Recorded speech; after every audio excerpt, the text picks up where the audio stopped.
Oh, an all-in-one for a change. Nice little 35-gallon, maybe, yep, innovative marine tank. You don't have to have a big tank to have something nice. Let's have a look around this thing. Loving the Toby puffer there, the saddle puffer. These tube anemones are a nice touch, something that don't get a lot of attention in the saltwater tank hobby. I don't see in a lot of reefs. Add a nice little touch to this, a little 30-gallon, 2 of them there, maybe 3 in the back. They look happy. A lone rider mushroom here in the front as well. Yep, loving that tube, including the one in the back. Maybe I would personally move the one in the back up front to have a nice cluster of 3. That's just me. These clowns look happy in this bubble tip. Even though it's not bubbled, that doesn't mean anything to me. I've seen plenty of bubble tips that have done well for years and they don't bubble. And I've seen bubble tips that bubble and they don't look so good. So even though it's not bubbling, still looks happy.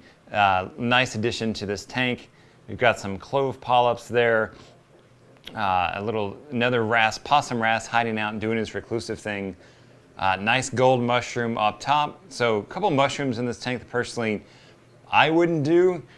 Doesn't take long for them to overrun a tank, especially a smaller 30-gallon like this. If you like them, look, more power to you. I just wouldn't let them put them in this tank because they can overrun things. Liking that there is a top on this tank as well. Keep the inhabitants in. Don't want those guys to jump. And nice little top down. Always a nice way to look at your tank is the top down.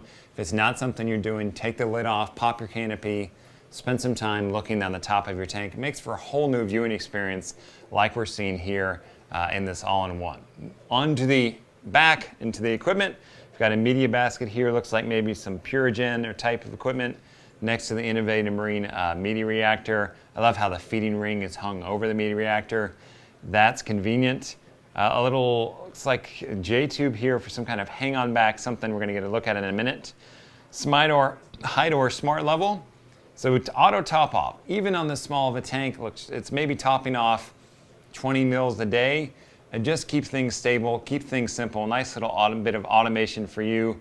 Haven't seen one of these smart levels in a while, but I've heard they look great. Kudos for having at least top off on this tank. Make your life easier and make the tank stable as well. And you got an ink bird on here from redundancy with temperature control. That's awesome to see. Again, automation doesn't have to be difficult. It doesn't have to be complicated. Having it auto top off, having temperature control monitoring like this to me is a bare minimum. Kudos for having that done. Your tank will thank you for it as well as less headaches. Okay, so AI primes, 2 of them powering this 30-gallon tank. I gotta know what's with the bird gnome. Is it a gnome with, it's like a gnome hat on a bird ornament. I gotta know the backstory on this one. Maybe this reefer will chime in the comments and let me know what that's about. 2 primes are getting the job done, and a little in-tank protein skimmer here, which actually looks like it's working. A lot of times these small protein skimmers don't work that great, so the skimmate's maybe a little liquidy for me, but it's getting something out, so that's a good sign. Good to see that the skimmer's at least doing something. Hopefully that's working well for you. And looks like maybe a little filter sock in the back chamber as well. So we've got an all-in-one with some great looking corals, nice fish selection, basic automation, temperature control, auto top off. We have a media reactor, we have a protein skimmer, and we have a filter sock. Getting all this done in a small footprint, which is nice to see, lots of different types of filtration.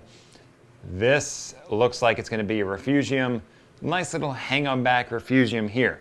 Now I've said a lot of times before, without a big Refugium, you're not gonna get that much horsepower out of it. On this size tank, this little hang-on back Refugium can be a fair amount of horsepower on this tank. Now personally, if this Refugium has space over here on the left where you can get a little bit of a longer light, maybe you can grow a little bit more algae in there, like that amount might give you 20% more horsepower out of this Refugium. Can't quite tell if you can get it done how this hang-on back Refugium works, but hey, all different types of filtration on this tank, getting the job done. The tank looks great. Still want to know what the bird gnome ornament is about, but this is a great looking tank, easy to care for, small type setup. We've got soft corals, we've got some anemones in here. Again, nice display tank, something you would love to look at kids would love to stare at. You do a 50% water change on this thing and it takes 15 gallons. Maybe it takes you 15 minutes as well. Showing that the hobby doesn't have to be big to be enjoyable. Again though, what's with a bird gnome? I gotta hear about that. That's taking my eye away just a little bit just because I'm curious, but looking at the tank, I dig it. Nice tube anemones to give some variety. Small, all-in-one, easy to care for setup, again, with the automation that I like. Showing that you can get the job done in a small package, and a lot to show for the effort as well.